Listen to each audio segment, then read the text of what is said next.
Umarkot bureau report Mohammad सुमार काजी बजीर मूजिब ख़बर share कई पिया। उमरकोट में पीपी अगवान दिलीप मूलचंदानी मीडिया से ॻाल्हाईंदे चयो आहे त सिंधु ते केनाल अॾण जी मुखालिफ़त सदर आसिफ अली ज़रदारी पार्लियामेंट जे गॾियल इजलास में करे चुको आहे।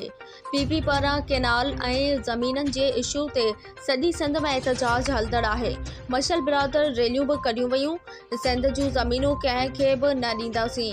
अल्टीमेट निगरान हुकूमत कई। पीपी हुकूमत जो को किरदार नाहे।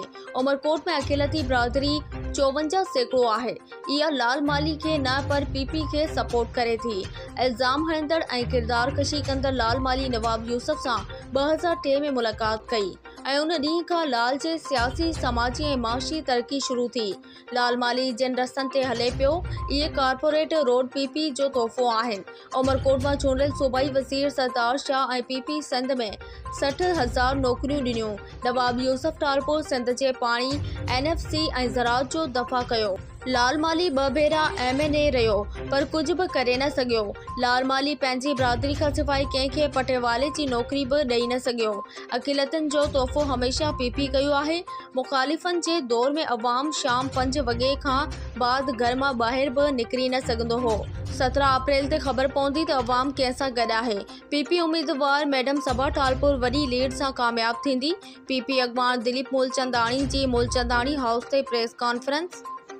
असांजा इलेक्ट थियनि जेके आहिनि चाहे MNA हुजनि चाहे MP हुजनि, अॼु तव्हां ॾिसो पीपल्स पार्टी उन्हनि माण्हुनि खे इज़त बख़्शी आहे जंहिंमां तव्हां मिनाटी जा उहे माण्हू कंहिंजा नाला खणजनि।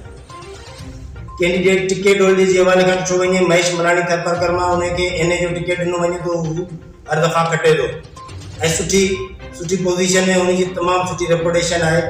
ऐं हरीराम ॾिसो उनखे MPA जो टिकट ॾिनो वञे थो जेको तमामु सुठे नमूने खां सुरखुरू थिए थो।